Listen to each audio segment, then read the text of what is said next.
What's up, Longhorns fans? Welcome to Touchdown Texas, Episode 7. We're coming off a Horns dominating victory against the Oklahoma Sooners, 34-3. What a game! And Texas brings back the Golden Hat back to Austin, Texas. But Nick, how are you feeling? What a game, man! Wow, what a game. I mean, it feels fantastic. We're 6-0. We're officially bowl eligible, and the Golden Hat comes back to Austin. I mean, it feels great. I mean, it was a shaky start, but we ended up dominating and winning 34-3. So it always feels good to beat Oklahoma, and we did last night and took care of business. For sure. And shout out to the Texas X's Atlanta chapter. Me and Nick had a great time at the watch party yesterday. It was in Atlanta. There was a lot of people there, a lot of Texas fight. OU sucks. It was a great time. And be sure also to follow us at touchdown_Texas on Twitter, Instagram, Facebook, and subscribe to our YouTube channel. But Nick, let's get into it. So, of course, we have to talk about QB1. Quinn Ewers came back after missing the last 2 weeks with injury. Grade his overall performance, and how do you think he played? It seemed like he got better as the game went on after a shaky start. He definitely got better as the game went on, but I would say it was still probably a C plus performance overall. I mean, things were still pretty vanilla, but first drive he throws an interception, similar to the year prior. Good thing though is that the defense was fantastic. So I think overall he didn't really play his best game, but you know you're into a rivalry game against Oklahoma. We lost last year. It's going to be a tough place to play, no matter what their record is. And I mean, he settled down. He calmed down. He had a couple good throws. He had a rushing touchdown and everything. So I think overall he calmed down. It was a C plus performance, but everyone else picked up the slack and got out there with a great win. It definitely was. And so Quinn Ewers did start out very slow, as Nick said. You could tell his pocket presence wasn't the best into that game. He didn't look like he wanted to get hit. At times on the first possession, he had a clean pocket, but he rushed a couple throws. He had some happy feet. His footwork issues came back from last year because when he sets his feet, he's one of the best quarterbacks in the country. But when he has uneven feet that are not set correctly, you see balls sail, you see inaccurate passes. Like, for example, on the first possession, he threw an interception. Matthew Golden was wide open over the middle, but instead he overthrew him, and that led to an interception. On the Yeah. 3rd and 3 of the first quarter, Isaiah Bond was wide open for an easy first down. What happened? Quinn Ewers overthrew him. So he needed to settle down a little bit. Maybe it was rust, and maybe it was because he did say he practiced. So it was just getting the feel back for the game, coming back. But he was much better, much more accurate on his throws as the game went on. And his offensive line overall gave him a great pocket to go with. So Quinn Ewers was more comfortable, and you could see he was in more command of the offense as the game went on, Nick. I mean, definitely. I mean, I also don't think the play calling was as as creative as it normally would be. I think part of that is because we play Georgia next week and probably kept it pretty vanilla, which might have led to some miscues or misfirings. He definitely did not look his best, but I still think he's going to be great. And just give him some more week, the rest of the week to be more of a normal week instead of, a bye week or he's not playing. So I think he'll get more into his group next week against Georgia. He always plays his best against the better opponents. He did that against Michigan. He was just a little rusty today, and he still played pretty well. So I know some people are clamoring for Arch. I mean, Arch wouldn't have played that well, I don't think. I mean, it's just a really tough environment. That's why you don't see a lot of freshman quarterbacks play in that game. So even though he's not a freshman, but you know what I mean. It's just an environment. It's really that's why we were saying that we wanted him to play against Mississippi State just because, if he was ready for it, just because you want some live bullets before you play Oklahoma because that's just such a big rivalry. But obviously he wasn't ready for that, and he was ready enough for us to win against Oklahoma. The defense carried and dominant victory, 34-3. And I definitely want to speak on the play calling. So Steve Sarkisian loves to use the pass to set up the run. But instead, last night, since Quinn Ewers was coming back from injury, I thought he should have started with the run first. And Oklahoma, you could see, was playing for the passing lane. So they were jumping passes, getting PBUs. But then starting in the second quarter, Sark started using Wisner more on the ground, and Oklahoma's defensive line is really good, but our offensive line did a great job of opening up run lanes and getting enough push where Wisner was able to get some tough yards. He had a great game. He had, I believe, over 100 yards. So that really got Quinn Ewers much more comfortable with Trey Wisner's play, because a quarterback's best friend is a great running game. Wisner had 118 yards. So once they get the running game going, that made Quinn Ewers more comfortable, and you could tell that put a little less pressure on him. And then you can get to Quinn Ewers' money on the intermediate passes. So once Oklahoma had to put more men in the box to stop the run, that's what opened up the slants, the curls, those intermediate routes that Quinn Ewers is really good at. So I thought Sark should have started off with a run a little bit more, but at least he adjusted towards the end of the first quarter, second quarter, to become more of a run-first team, and then that was what opened up the passing game. I mean, definitely. I mean, that first drive, he was pretty aggressive. First play was a pass. But as the game went on, he leaned more into the running game, more into screens, getting multiple running backs into the game, like Wisner. I mean, Wisner's been really awesome the last 2 or 3 games, especially Michigan game as well. I mean, so he's really been carrying the load a lot. And Jaden Blue, I thought, had a good game as well, too. So, I mean, there's just multiple guys that you can look to in the offense. I think that's what's going to be important if we're going to be national champions this year. You have to win in multiple ways. So whether it's a defensive game, whether it's a Quinn game, whether it's a wide receiver game, whether it's a Jaden Blue game, or another running back game, or a tight end game, there's so many ways that we can beat you. And I think that's scary if you're a Texas opponent, if you see them on the schedule, because there is so many ways that they can beat you. And as we've seen, the defense has been outstanding as well, too, only giving up 3 points against Oklahoma. And, to their credit, I mean, they were playing a freshman quarterback who, was carving us up a little bit. And they were out there starting wide receivers. So, I mean, that's obviously going to hamper Oklahoma in scoring points and everything. But you got to tip your cap to the Texas defense, and only allowing 3 points the entire game against a typically a really good Oklahoma team. I know they've struggled the last few weeks to score some points, but it's still Oklahoma, and you can't be happy enough with that win and starting off 6-0. So great win. It's definitely a great feeling. Yeah, it's a great feeling.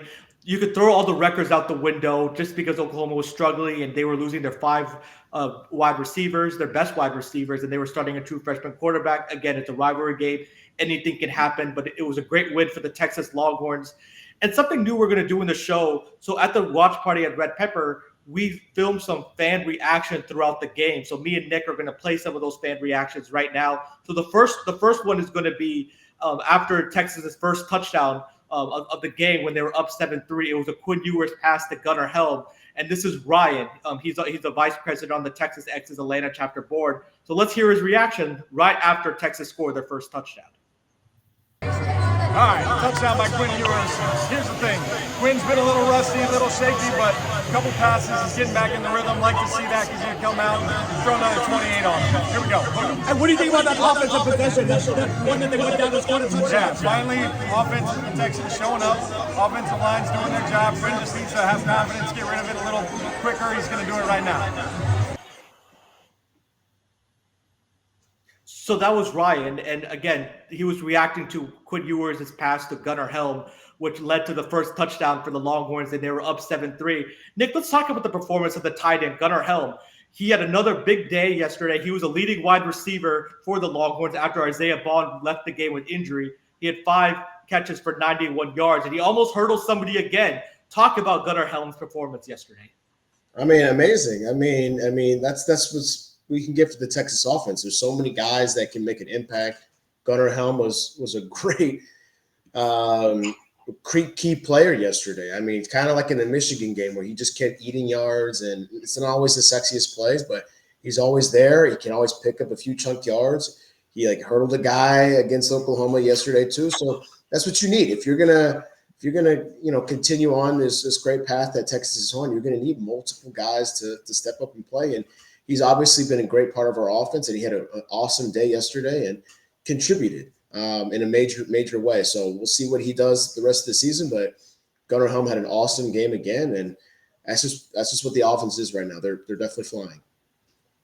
they have so many weapons that can beat you. Like Gunnar Helm, he had a great game against Michigan, and he's like the security blanket for Quinn. You could tell when Quinn was a little bit uneasy when he needed to go to those intermediate routes, he was looking for Gunnar Helm.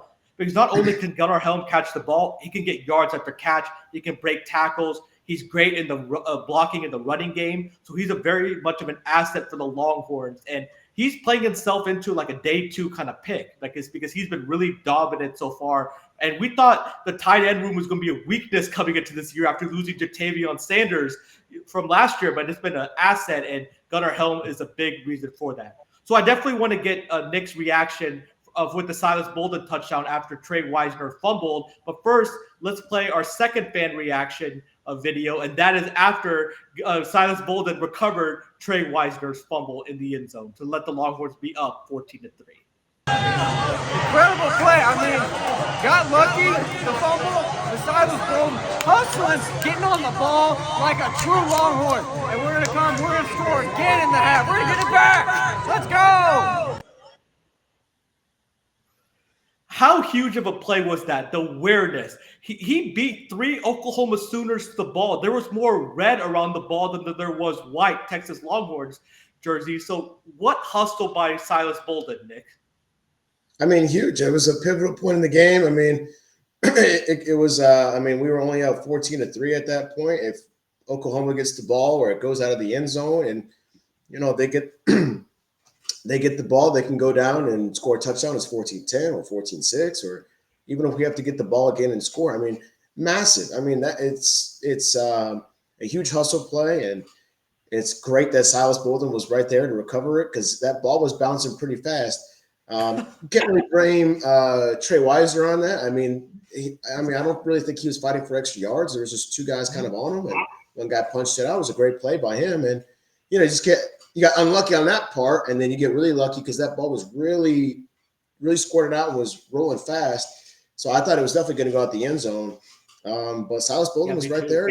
He gets a touchdown, and man, sigh of relief because that really put us ahead 21-3 instead of giving the ball back to them and kind of losing momentum that we had. But you need those kind of lucky plays. It's kind of like basketball where you got to – who's going to be diving on the floor, who's going to get dirty, who's going to make those key plays that aren't always that sexy, but help us win you big games. And that was huge. We got a little lucky, definitely with the bounce, but, you can only get lucky by so much. I mean, you can get lucky if the ball stays in the end zone, but if Silas Bolden isn't hustling, then it doesn't matter and the Sooners recover and it's a different story. So got lucky, but Silas Bolden hustling, made it all the difference.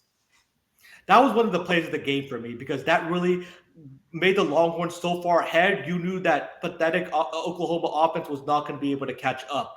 And I want to give a big shout out to Silas Bolden because he transferred from Oregon State. He's not the biggest guy in the world. He's like 5'8", 5'9", but he has a lot of heart. He has a lot of guts.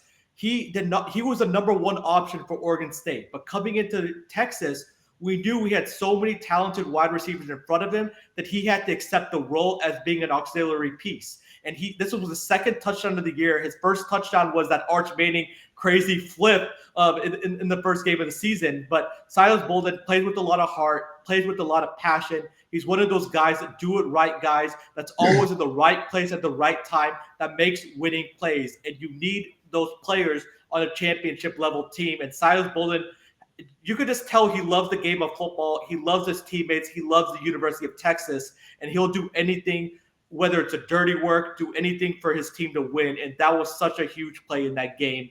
And we went from being like, oh no, Oklahoma's going to get the ball back to, oh yay, Texas scored, let's go. So it was a great moment. It was a great moment in the game, definitely, for the Longhorns. So Nick, now let's talk about the defense. What a performance by the defense. They had 11 tackles for loss, 5 sacks. Anthony Hill was all over the field. He had I think he had 2 sacks, a forced fumble. Derek Williams had a forced fumble. Talk about the overall performance of the defense and how they were able to stop Oklahoma from even scoring a touchdown.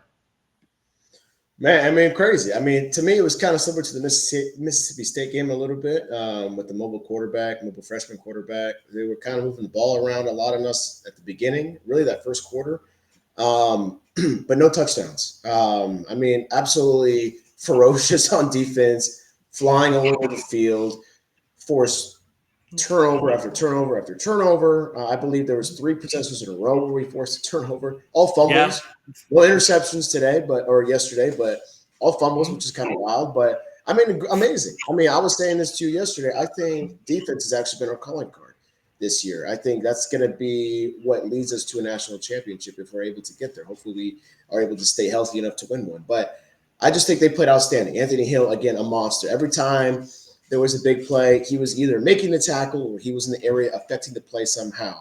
Colin Simmons, same thing. I mean, all over the field, the sacks, getting into the guy's face. And, I mean, the quarterback played well. I mean, he didn't have a lot of weapons there. I mean, he's inexperienced. He's never played in that game before. So, I mean, I thought he hung in there and he hung tough and he did what he could with what he had. So they were knocking him around. I mean, Oklahoma scored first. First time we trailed all season, 3-0. Yeah. And Right.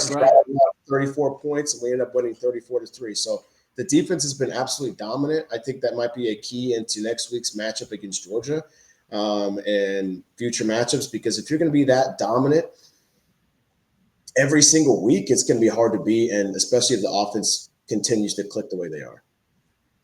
Definitely. And yep, Nick gave a little teaser about the Georgia game. We're going to be talking at the end of this video about the keys for that game. But the defense really bailed out the offense in the first quarter because Quinn Ewers threw that pick in the first possession of the game. So that the defense, Oklahoma had a short field. The defense held them to 3 points. But then the offense went 3 and out again, and Oklahoma was up 3-0. But the defense did a great job of forcing Oklahoma off the field, so that allowed the offense to get that first score to get us with the momentum up 7-3. So the defense did a great job of holding Oklahoma to only 247 yards. Oklahoma may be losing their wide receivers, but they have good running backs.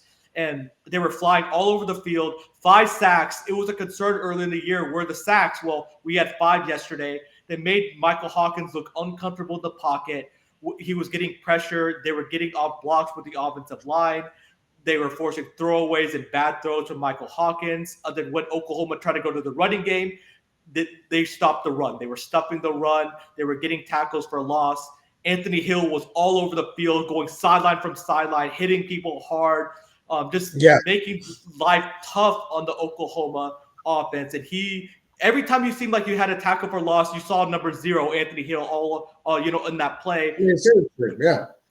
And Colin Simmons, he almost had a sack, but he had 2 tackles for loss as a true freshman. That was impressive. David Binda, another linebacker, was awesome. The secondary was getting PBUs.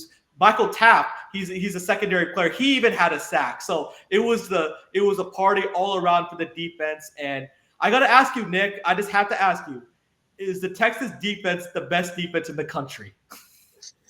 I don't think so. I don't think we're the number one defense in the country, just because based on who we've played so far. I mean,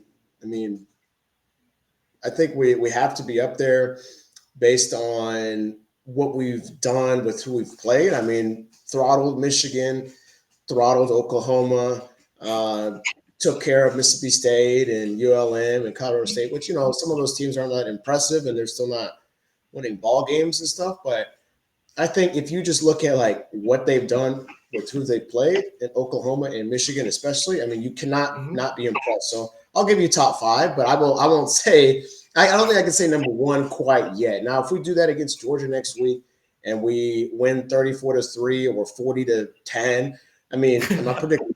I'm just saying if that happens, then okay, then I'll give that to you. But I think we need to play Georgia first and see if we have the number 1 defense. We're definitely in the conversation because this defense, yes, we've not played the best competition, but they've made that competition look inept. Maybe except worse than it actually is. Yes, sure. Maybe except Mississippi State, because Mississippi State did have some opportunities on offense that they just missed. So besides that game, the defense has looked really good. And if the defense and the offense are clicking, they're going to be playing complementary football. Texas is going to be hard to beat because the offense is not going to have another off game like they did today, or at least in the first quarter, and the defense is going to continue flying on the ball. So, no, that to me, that's the crazy thing is like I feel like Texas overall offensively played a C+ game, and you still won by 31 points against your arch rival. Yeah, it's crazy. And I know, like, I keep saying it, but they had a ton of guys out. But it's Oklahoma. Like, they still recruit at a high level. Like, there's no excuses over there. I promise you, Oklahoma's not like whining and complaining about how they had so many guys out. They don't do that. Like, just like Texas wouldn't do that. If we had, Quinn was out and we were starting Arch and whatever, we wouldn't complain. It's an Arch. It's a big rivalry. They're a big powerhouse school. They recruit. They have talented guys. You'd kill them. Same with Michigan. Everyone wants to boo-hoo Michigan, but when you rip them apart like that, I don't know. It's just and who beat USC, and USC took overtime. So let's not I don't know. I think this year more than anything, everything has been so close that you can't take anything for granted. I mean, with Bama and Vandy. Oh, you saw last weekend what happened. Yeah. Florida and Tennessee last night. You can't take anything for granted. So a dominant victory is a dominant victory, and just be happy that you made it another week. That's all I can say. Another week in the win column, 6-0 for the first time since 2009. And just to touch on one of your points, so Tennessee was supposed to have this really high-powered offense. Well, to be honest, our offense looked better yesterday than what Tennessee's offense looked, in my opinion, against Oklahoma. So, and that was a quote-unquote off day for our offense. So our offense is definitely going to pick up the slack and look forward to them bouncing back, against the Georgia Bulldogs. So before me and Nick go further about the defensive reactions about the game, we want to get to another fan reaction video. So this is Charles, and this is his reaction at halftime when the Longhorns were up 21-3. Okay, rough start, but I think we've got the momentum. Hopefully we'll hold on to it. 3-touchdown lead. I hope we can build on that lead and take care of the ball. And how do you think you were played in the first half? I think he was a little rusty in the first half. The coordination with the receivers was off, but I think he's back in a rhythm, and the running game has really picked up. So Charles was definitely right that we definitely did build on that lead in the second half, and the coordination with the wide receivers and Quinn definitely got a lot better, because you could tell, maybe the wide receivers ran the wrong route a couple of times. Maybe Quinn did not throw it to the right spot. The one that was obvious was the fourth and goal in the end zone to Wingo. Quinn threw it at the back of the end zone, but then Wingo curled to the other side. So there was just a little miscommunication there, and you could see Sark getting on Quinn a little bit, saying, hey, you threw it at the wrong spot, and you need to throw it to where the wide receiver is. So some of those kinks are going to get worked out. But I'm not worried, because the wide receivers definitely are very powerful, and each one of them has their own game where they show out. So you never know, Nick, who's going to show out against Georgia. I think they're just going to get better and better each week. I mean, I think you're looking at a time where, first of all, I think as a Texas fan, you have to appreciate where you are. You just said a few minutes ago, this is the first time that we're 6-0 since 2009. Okay. Last year we started out 5-1 because we lost to Oklahoma in a close one. You have to appreciate where you are, because as storied as a university as we are, and we're blue blood, with our national championships and our Heismans and our All-Americans, it's been a long time since we've been this good. And I think you have to appreciate that. And I think you have to start to realize this is going to be a special season, whether it's a national championship season, whether it's I don't know how far it can go. I think you just have to start to realize how special it is, because I think, like, comparing us to Georgia a little bit, before they won their national championship in 2021 and ultimately they repeated, they hadn't won anything since the 1980s. Exactly. I think it was like 1980 or 1984, so in that range. And this is like 40 years since they won a championship, and they won one, and it's like amazing.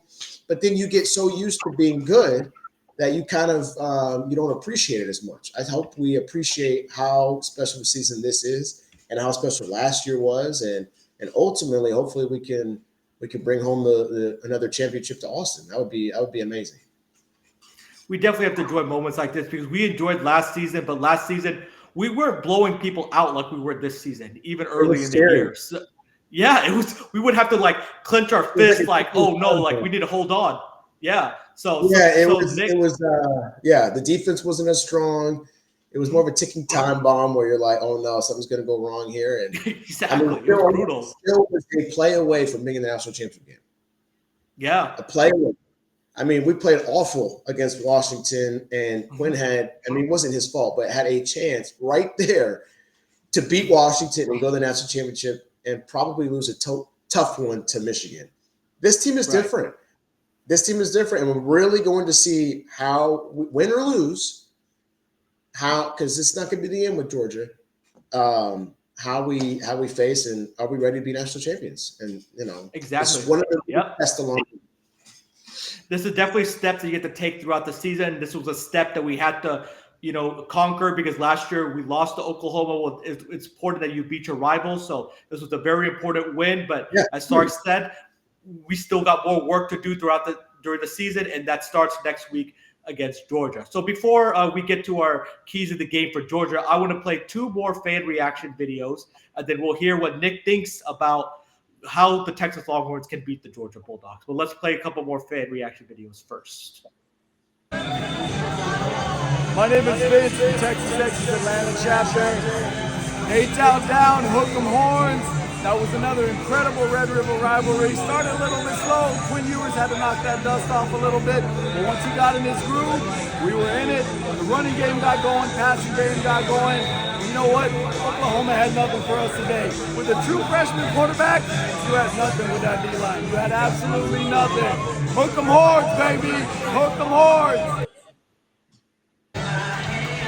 Hey, thank you for coming out today. It's a great watch party to see the University of Texas beat the Oklahoma Sooners. We're at Red Pepper Taqueria, Texas Exes Atlanta. We raised $800 today for our giveaway. We're just so excited to have people out. Can't wait to have more. We've got Shivam and Nick doing the after party. University of Texas is rolling. Let's do this. Let's keep it going. All gas, no brakes. Hook 'em. Hook 'em. I want to ask you about the game. What are your thoughts about the game, Adam? Hey, we had another great game, another great showing. Quinn struggled early, but he's showing that he's going to round into form. We're going to look nice. This defense is one of the best defenses in the country. You're not going to see one better this year. And we still put up 35 against OU's vaunted defense. Let's go. So shout out to Adam and Vince. You could hear their reaction. You could hear their excitement. So their reaction was after the game. So Texas, again, secured the victory 34-3. But next weekend, the almighty Georgia Bulldogs are rolling into Austin, Texas. It's going to be a top 5 matchup. Georgia winning today against Mississippi State. Georgia coming in with 1 loss. Only loss was against Alabama, which at the end, it looked like they could have pulled off, but they came up a little short. College game day is going to be there. The Texas Longhorns are undefeated, #1 in the country. How are you feeling about next week? What are your early thoughts about that marquee matchup? I feel great. I mean, this is going to be probably the game of the year. I mean, I feel really good. I think it's going to start with the line of scrimmage. Who's going to be able to push around who? I also think it's going to be big to see how are we able to separate against their defensive backs. Who's going to be more comfortable? Now, Quinn did not look as comfortable today as the guys were talking about, as you and I were talking about. But they were also saying throughout the game he got a lot more comfortable. We're going to be at home. College game is going to be there. It's a night game. This is one of those games. It's kind of like Georgia Bama, where like if you want to win a national championship, you got to beat that guy. We beat Bama last year. Okay. We beat Michigan this year. We beat OU this year, okay? Now we got to beat Georgia. The back-to-back champs, 2021, 2022. They missed out last year, and now they're pissed, and they want a piece. So it's going to be a bludgeoning. It's going to be a bloodbath. Who's going to be more comfortable? What wide receiver is going to be able to pop off? What running back from both sides? But it's very equal. Ultimately, I think we get the win. I think we win 30-23. I think our offense is going to have more power, and our defense is going to make some crucial stops, and we end up winning by a touchdown. But I think it's going to be a very close and competitive game. I don't think we blow them out by any means. I don't think we're up, 30-0, and we end up cruising. I think it's going to be tight, and I want it to be tight. I think it's going to be good for us to play a tight ball game and win, because Georgia is, it's at the class of college football right now. If you can beat Georgia, if you can beat Bama, Michigan, those are teams, and OU, those are teams that we've struggled to beat or we aspire to be like as far as winning programs. And I think we can beat the Bulldogs. I feel very confident. I feel way more confident than I did in July. And I feel more confident after Michigan. And each week I feel better and better. But it's time to play the game. And I feel pretty good. So I got Texas 30-23. For sure. And we're going to see a desperate Bulldogs team because, like I said, they already have one loss. They cannot afford another loss because not only do they have to play Texas, they have to play at Ole Miss, which they did lose last night to LSU, and they have to play Tennessee. So Georgia knows their margin of error to make the playoffs or even the SEC championship is razor thin to none. So they know you're going to see a more focused Bulldogs team, but it's going to be decided on the line of scrimmage. Can our defensive line get penetration on their offensive line and make life tough for Carson Beck? And then on the offensive side, can our offensive line protect Quinn and give him time to throw? And because this Georgia secondary is gettable, you just have to give them time and not let their defensive line dominate. And can they open up rushing lanes for our running back? So Wisner and Blue. And also, this is going to be a quarterback battle. I know quarterback is the most important position on the field, but these are two quarterbacks that are in the top 3 in the country, statistic-wise. So who's going to outplay who? Who's going to make the necessary throws when they needed to? Who's going to will their team to victory? And who's going to make the plays needed to win the game? Is it going to be Quinn Ewers or Carson Beck? That's going to be the keys of the game for me. But we need to match Georgia's physicality, which I'm not worried about that because Sark has done such a great job of recruiting both lines of scrimmage and skill position players. We just need to bring the fight to Georgia because Oklahoma takes a lot out of Texas every year, but the guys need to get up and play their A game against the Georgia Bulldogs on both sides of the football. Special teams, we cannot have missed field goals. We cannot have botched punts. We need to have the special teams be on point, and all facets of the game need to be ready to play because it's going to be a marquee matchup, and I'm very excited about it. That's why you come to the University of Texas to play these kind of games. It's gonna be big. I mean, it's gonna be big. And if we fall, it's gonna be like a Georgia-Alabama situation where Texas would not fall that far. Or if we beat Georgia, Georgia's not gonna fall that far. And I mean, the cool thing about right now is that there's so many top 5 matchups that have happened and they're gonna happen. Obviously, you have Georgia. You had Ohio State, Oregon last night. Now Oregon's number 2, or they should be number 2 later today when it comes out. It's just amazing. I think the more separation Texas can have against any other team, the better. Now, obviously, if we lose, do we still have a chance at everything? Of course we do. But if we can go 7-0, 8-0, 9-0, and the more we can lessen their chance of making the playoff, making the SEC championship game, a harder seed to get to us, playing Bama in the first round. Like, the easier we can make it on ourselves by beating them. Ohio State has 2 losses. Let's say they lose to Penn State. Let's say Penn State loses to Ohio State. The easier we can make it on ourselves by what? Controlling our own destiny, the easier we have of winning a national championship. And we have a big opportunity to separate by winning on Saturday. We definitely do it. We could knock Georgia out of the SEC championship game because I don't know if a 2-loss team in the SEC is going to make it to that game. So we'll see what happens. Still a lot of football left to be played, but that's definitely going to be a very exciting matchup. It's, again, next Saturday night. And me and Nick will be back to react to that game, hopefully coming off a Texas win. I'll give you my score prediction real quick. Nick said 30-23, right? Was that your score prediction? Okay, I'm going to say 34-27. So Texas is going to win by a touchdown, but it's definitely going to be close, and players are going to be needed in the fourth quarter. Well, thank you so much, everybody, for watching this episode of Touchdown Texas. Thank you to the fans that we got to get some videos of them reacting. It was definitely fun. We're going to continue to do this. We're a fan engagement show, and we want to really give a platform to the Texas fans to express their fandom for their favorite team. Thank you to Nick. We always appreciate our back and forth. It's always a great time. And be sure to follow us at touchdown_Texas on our social media channels. is subscribe to our YouTube show. Again, stay tuned. Next week, we'll either be doing a show late Saturday night after the game or early Sunday morning, depending on how late the Texas-Georgia game goes. But be sure to follow us and hook 'em. Again, great victory last night, and can't wait for Georgia.